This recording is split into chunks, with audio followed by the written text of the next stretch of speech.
¿Qué ha ocurrido en Israel y en Gaza este último mes? Pues tiene unos antecedentes directos, ¿no? La política que comenzó a seguir Trump, ¿no? De la solución de los acuerdos del siglo, que fueron más que Trump, fue Jared Kushner, que era, Sí, pues, que es judío Jared Kushner. y que se cree que sabía más que nadie, ¿no? Una persona que se había leído a lo mejor, no sé, bastantes libros, pero no era realmente un especialista sobre y creía que el acuerdo del siglo realmente podía solventar el problema palestino en Israel y eso a su vez en el aspecto internacional regional vino acompañado de los acuerdos de Abraham. El acuerdo del siglo era básicamente encajonar el Estado palestino en lo que se conoce como la zona A, que es el 2% aproximadamente, si no recuerdo mal, o algo así de Cisjordania, donde ahí vive la inmensa mayoría, el 98% de la población palestina, ¿no? Y el resto de territorios, lo que es la zona B. La zona A es que controla la autoridad palestina, ¿no? Incluso militarmente. Aún así, las fuerzas de defensa de Israel pueden entrar, si ellos quieren, en cualquier momento, ¿no? Pero la administra civil y militarmente la autoridad palestina. La zona B la administra solamente, hay solamente administración civil palestina. Las fuerzas armadas, los elementos de fuerza no son palestinos, sino israelíes, ¿no? Y la zona C, pues, vamos, no hay, que es la inmensa mayoría del territorio, creo que es el 80%, ¿no? Sería un 2-3% de territorio zona A, en torno a un 10 y pico por ciento de zona B aproximadamente, ¿no? Porque la gente me perdona porque no estoy diciendo el porcentaje concreto, pero que se haga una idea, y en torno al 80% es la zona C, que controla plenamente Israel, tanto la administración civil como la administración militar, ¿no? Elementos de fuerza. Entonces, Kastner quería decir, este acuerdo del siglo, era un pequeño estado palestino que incluso no se podía comunicar entre sí, y además iban a usar esa población, él decía, no, les vamos a dar dinero, ¿no? Pero en realidad era usar eso como mano de obra barata. Recuerda mucho a la colonización de la extrema derecha sionista, ¿no? De Jabotinsky y otros, los revisionistas, que querían hacer no kibbutz, sino explotaciones agrícolas usando mano de obra de los filás, ¿no? Mano de obra barata. Quitarle la tierra, comprárselas a terratenientes que vivían en el Imperio Otomano, ¿no? Y usarlos eso. Pues básicamente usar, es decir, proponer la prosperidad económica, entre comillas, a los palestinos, creando zonas económicas, ¿no? Donde ahí había factorías, ¿no? O las famosas máquinas de México, ¿no? Parecido así. Y, y creía que eso iba a ser aceptable, ¿no? De hecho, y después también recibir dinero de algunos países árabes para construir hospitales, ¿no? Etcétera, ¿no? Este tipo de infraestructura y tal. Ujú. Y el acuerdo de Abraham, pues llegar a acuerdos con todos los países árabes principales, ¿no? En el primer momento se consiguió con Emiratos Árabes, el país más importante de ellos, y después también se estaba acordando con Qatar. Em, Con Marruecos. Perdón, Porque, con Marruecos, Qatar y pe- actualmente con Arabia Saudita. correcto, perdona, Willy, una Sí, cosa que no. Ahora, en fin, esto es incultura mía personal, pero los acuerdos de Abraham y los acuerdos del siglo no son lo mismo. Los acuerdos de Abraham son acuerdos de reconocimiento del Estado, perdona, no de reconocimiento, que supongo que también, pero de relación bilateral, ¿no? Entre Israel y estos países, relación que no ha existido durante décadas, ¿correcto? correcto, correcto. Aunque han tenido relaciones, por ejemplo, Marruecos tiene, como te Sí, decíamos es antes, verdad. había muchísimos judíos de origen Sí, marroquí. Las fuerzas de defensa, es decir, las fuerzas israelíes, por ejemplo, el famoso muro para controlar al Polisario lo construyó con asesoramiento de Israel, ¿no? Y sí. el famoso Pegasus que ha usado Israel, ¿no? O que ha usado Marruecos, posiblemente para espiar a Pedro Sánchez, pues viene israelí, ¿no? Pues bueno, pues hay bastantes relaciones, ¿no? Entre países árabes y tal, pero no a un nivel de reconocimiento, ¿no? Oficial. Y además los acuerdos del siglo eran reconocimiento oficial, tener no solamente relaciones diplomáticas, sino comenzar a hacer pactos militares. Estaba hablando de crear una gran zona de defensa aérea en Oriente Medio, que incluiría Israel, Emiratos Árabes, Arabia Saudita, todo enfocado, darles armas también a los países árabes. Se estaba hablando del F-35, que eso ya quedó congelado, ¿no? Para Emiratos Árabes, todo enfocado a defenderse de Irán. De Irán. Entonces, las relaciones en Oriente Medio estaba Israel, países árabes y musulmanes como el Shah de Irán a favor de Estados Unidos de alguna manera y países en contra, ¿no? Entonces, Mm. esto iba a eliminar completamente, se iba a crear una especie de gran bloque controlado, entre comillas, ¿no? Controlado por Estados Unidos, que iba a ser Israel, todos los países árabes, y por tanto Irán y el eje de la resistencia iba a quedar Y, Willy, tú eres, o en fin, te- tengo la impresión de que tú deberías ser favorable a este proceso por la estabilidad geopolítica que podría generar. Eh, ¿Me estoy equivocando? Em, los acuerdos del siglo no me parecían bien, porque No, iba... no, no, estoy hablando de los acuerdos de Abraham. claro, pero es que venían unos junto a otros. Entonces, Venían unos con...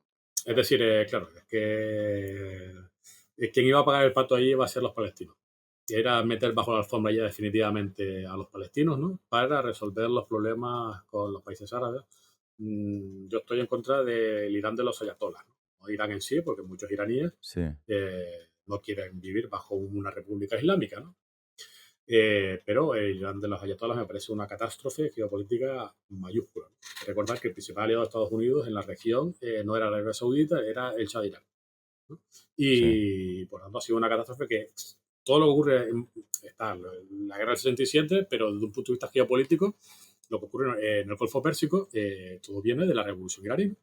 Las consecuencias de cuando después Irak trató de invadir el Irán revolucionario, después sí. cuando se quedó sin dinero Saddam invadió Kuwait, después Estados Unidos intentó resolver los problemas invadiendo Irak, ¿no? Todo viene de la revolución iraní.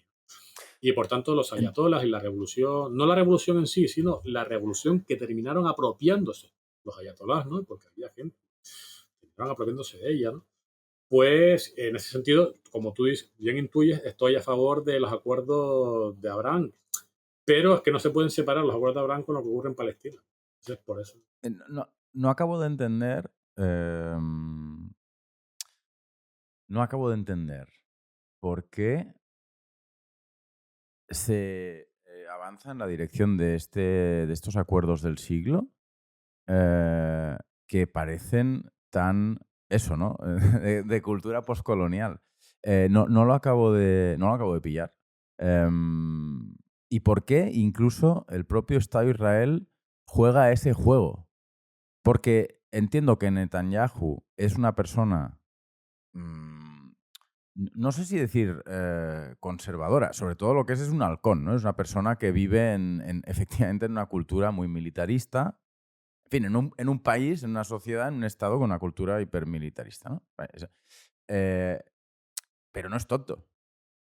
No entiendo por qué Netanyahu jugaría un juego que no puede generar ninguna estabilidad a largo plazo, porque pensar que el pueblo palestino va a aceptar, en fin, que la autoridad nacional... Es que hay algo que... En fin, explícamelo mejor porque hay algo que no entiendo, porque el 2% de Cisjordania, tú no le puedes proponer el 2% de Cisjordania a la OLP, Sí. ¿no? O sí que puedes. Bueno, proponérselo se puede proponer. Pero otra cosa, como tú dices, es que sea aceptado, ¿no? Y que eso no construyas un edificio sobre cimientos de barro, ¿no? Yo tampoco lo entiendo. Es decir, pero también te digo, hasta el ataque del 7 de octubre no creía que eso fuese a desencadenar la guerra actual, ¿no? Y de hecho todo el mundo pensaba que pudiese haber una tercera intifada, ¿no? La primera de la 87, la segunda del 2005, porque iba a haber una nueva Sí. intifada por lo del acuerdo del siglo, pero que no iba a poner la región patas arriba, como decir, esto es la guerra más grave que la del 73, más grave que la del 67, potencialmente la más peligrosa de todas. Aunque militarmente Sí. es de las más chiquititas, políticamente es la más complicada. Y nadie lo veía, nadie veía que esto fuese, que lo de los acuerdos del siglo, que en mi opinión los acuerdos del siglo, los acuerdos de Abraham, es lo que ha terminado desembocando en la guerra actual, ¿no? Pero esto lo podemos ver, o yo lo puedo interpretar a toro pasado. Es que nadie, es decir, sí se esperaban cierta reacción, ya te digo, a nivel de intifada, atentados o el lanzamiento de Sí. cohetes de Hezbollah, pero como en las guerras anteriores, como la guerra del 2006 o como la guerra del 2014, ¿no? Algo a muy pequeña escala y que no pudiese desencadenar una gran guerra regional. Por tanto, creo que sencillamente se confiaron, porque nadie pensaba que la reacción iba a ser tan extremadamente violenta. Eso también explica que se dejara el flanco abierto en Gaza, etcétera. Antes de... Me gustaría entrar en el tema de la geopolítica regional, eh, pero de nuevo, ¿no? O sea, ahora ya quizá me pierdo un poco en conocimientos muy vinculados con la actualidad vamos, que no tengo. ¿por qué la respuesta a los acuerdos del siglo viene de Gaza y de Hamas? Pues porque, como te comentaba, están vinculados los acuerdos del siglo y los acuerdos de Abraham. Y por un lado, con los acuerdos del siglo iba a pagar el pato directamente los palestinos y digamos, el acuerdo de Sí, Abraham, pues quien pagaba el pato era geopolíticamente era Irán. Jamás, al tener vínculos sí. con Irán, no unos vínculos totales, quien tiene más vínculos en Gaza es Yihad Islámica. Jamás, pues son aliados naturales, a pesar de ser islamistas suníes, ¿no? Irán ha sido siempre una potencia extremadamente pragmática. Pacta con suníes, pactó con Estados Unidos en Bosnia. El caso Irán Gate, recuerdo cómo Irán llegó a pactos secretos con, ¿eh? para tener misiles. Mm, Y con Israel, Irán llegó a pactos con Israel porque los misiles venían de Israel, ¿no? Y en mm, fin, porque muchas veces ve, ¿no? Los suníes contra los chiíes, los judíos, ¿sabes? Como dos bloques ahí chocando bolas de billar, ¿no? Cuando en realidad la política regional es extremadamente complicada porque permite que Israel pueda llegar a pactar con Irán durante muchos años, el Irán revolucionario, ¿no? Cuando la principal amenaza era un Irán que se estaba haciendo demasiado fuerte. mm, eh, los ayatolás incluso pactaron, negociaron de manera indirecta con Reagan para derrocar a Carter. Es decir, la crisis de los rehenes, es decir, de manera indirecta le hacía llegar información a Reagan de que no iban a soltar a los rehenes hasta que llegara Reagan, ¿no? Por tanto, es decir, la geopolítica regional es extremadamente porosa y se van interrelacionando, ¿no? Cosas sí. chiíes con suníes, judíos incluso con radicales chiíes, después otra vez enemigos, ¿no? Cuando ya es Irak, pues no deja de ser una amenaza y la principal amenaza es Irán. Pues bueno, Mm. eso es porque los acuerdos de Abraham iban a arrinconar al eje de la resistencia, el eje de la resistencia iraní. Por eso.